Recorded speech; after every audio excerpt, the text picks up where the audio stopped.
evaluate her. Please help me welcome Tina.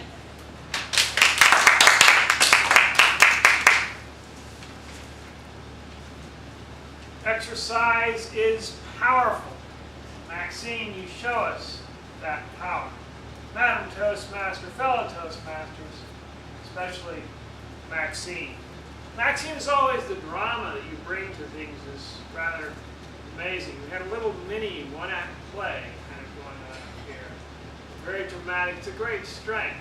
If you're thinking about involving people, one way to do is to try to make the whole speech kind of fun.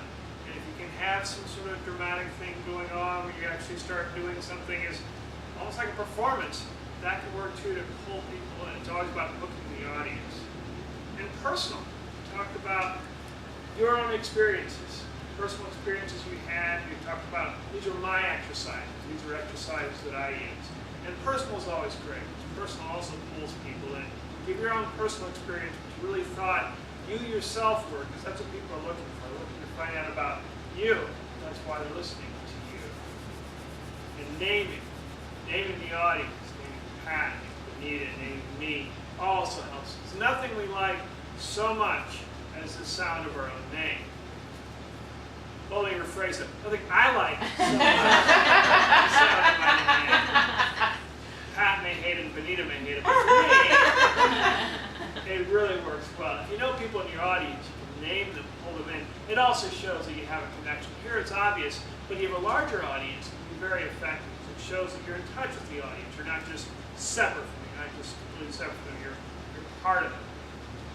Thoughts for development and growth. I think that there's a challenge here, and you're going for the part where you're sitting and you're not exercising. The part where all of a sudden you're engaged and involved in exercising. I think that's a difficult transition to make. I think that changeover didn't really happen. I didn't quite understand why you went from sitting on the side to suddenly getting up and doing something.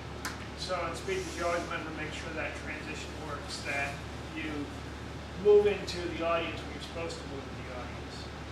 The introduction. You mentioned something about being hopefully humorous or something like that. In general, if you have a humorous speech, it's best not to introduce a humorous speech, because if it doesn't work, you can always play it as a serious speech. Nobody laughs. Hey, it was always meant to be serious. I was very serious up there. If everyone laughs, well, of course it's a humorous speech. In fact, the definition of a humorous speech is people laughing, and you don't know that until the speech actually goes on.